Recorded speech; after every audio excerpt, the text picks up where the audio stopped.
लेकिन शराब पीते हैं। तो शराब से आपकी ये दौलत भी खत्म नहीं होगी, शरीर भी स्वस्थ रहेगा, आप बीमारियों से मरेंगे नहीं और आपके हाथ से ये पाप कर्म भी नहीं होंगे। इसलिए गुरु महाराज शराब पीने से मना करते हैं। अब गुरु महाराज ये कहते हैं कि आप मांस ना खाओ, अंडे ना खाओ, मछली ना खाओ। क्यों? क्योंकि हरेक के इसमें जो है वो जीवात्मा है, उन्हें भी जीवन जीने का अधिकार है। आप अपने जिह्वा के स्वाद के लिए उनको मार रहे हो, उन पे जुल्म और अत्याचार कर रहे हो और उनकी बद्दुआएं आपको लग रही है। जब ये बद्दुआएं हमें लगती है,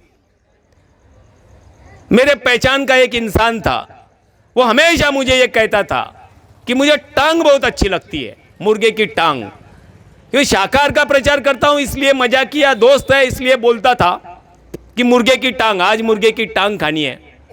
मित्रों, जब एक्सीडेंट हुआ, गाड़ी से गिर गया, बस उसकी टांग निकल गई।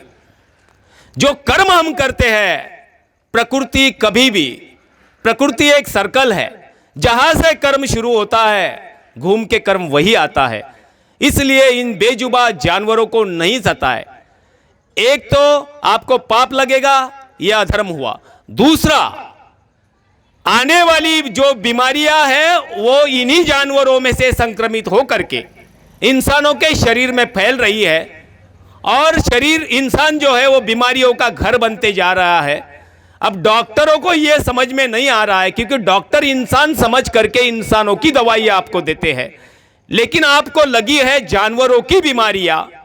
जानवरों की दवाइयां डॉक्टर इंसानों को नहीं दे सकते और इंसानों की दवाइयों से जानवरों की बीमारियां खत्म नहीं होती। इसलिए गुरु महाराज कहते हैं कि आप किसी भी जीव जंतु पशु परिंदों की हत्या ना करो। यह पाप कर्म है और इसका बोझा जो चढ़ता है वो अलग और बीमारियां जो लगती है वो बात अलग। इसलिए धर्म प्रेमी भाई बहनों, सत्संग में किसी पहुंचे हुए संत सदगुरु के सत्संग में आप जाएंगे तो आपको वहां पर रुपया, पैसा, सोना, चांदी नहीं मांगा जाता है। वहां पर तो आपको जीवन जीने की राह दिखाई जाती है। हिंदुस्तान ही नहीं, पूरे विश्व में घूम घूम के, फैल फैल के आप मंदिरों में चले जाओ और धार्मिक स्थल होंगे कहीं पर भी चले जाओ, लेकिन मथुरा में इस बाबा जय गुरुदेव ने जो मंदिर बनाया, उस मंदिर में एक बार जरूर आप जाके देखना, वहां पर बड़े बड़े अक्षरों में आपको लिखा हुआ मिलेगा, यहां पर मांस, मछली, अंडा, शराब खाने और पीने वाले अपना पैसा ना डाले और मंदिर की पवित्रता नष्ट न करे। तो जाहिर है कि ऐसे पहुंचे हुए संत सदगुरु को दौलत और पैसे रुपए की जरूरत नहीं है। आप वहां पर जब जाओगे तब आपको यह पता चलेगा कि बाबा जी ने बड़े बड़े अक्षरों में वहां पे लिखवा दिया है कि मंदिर की पवित्रता, आपके पैसे से आप वहां पैसे डालोगे तो उससे भी उस मंदिर की पवित्रता नष्ट हो जाएगी। तो धर्म प्रेमी भाई बहनों, ये संतों और महात्माओं के दरबार में जो सत्संग होता है, उनकी वानियां हम जैसे छोटे जीव आप तक पहुंचाते हैं। तो आप कृपा करके आज जब सत्संग होगा तो उस सत्संग में शाकाहारी का संकल्प ले लेना।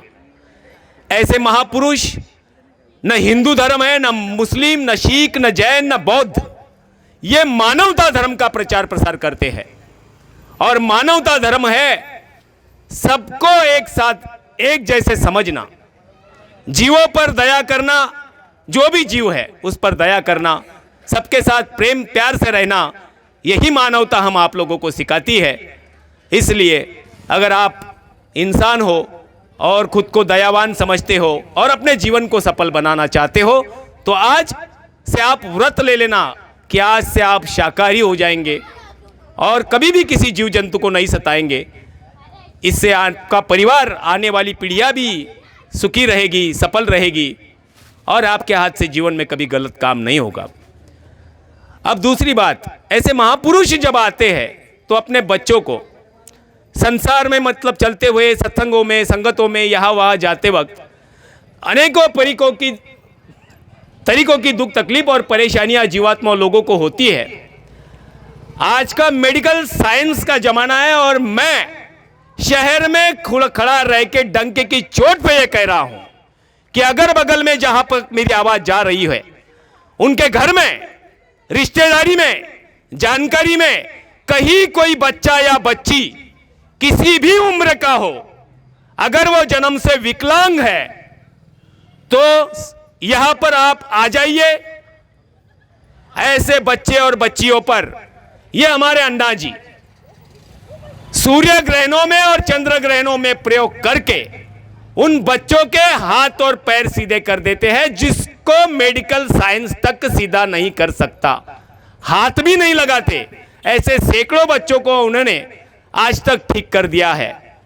ये मैं डंके की चोट पे शहर में खड़ा रह के कह रहा हूं, अगर किसी का घर में कोई जन्म से विकलांग हो तो आप यहां पे आना, एक फूटी कौड़ी नहीं लगेगी। आपके रहने की, खाने की व्यवस्था भी बाबा जय गुरुदेव की ओर से की जाएगी। चूक भूल की मैं क्षमा चाहता हूं। सबको बड़े प्रेम के साथ जय गुरुदेव। बोलना थोड़ा 5 मिनट नहीं।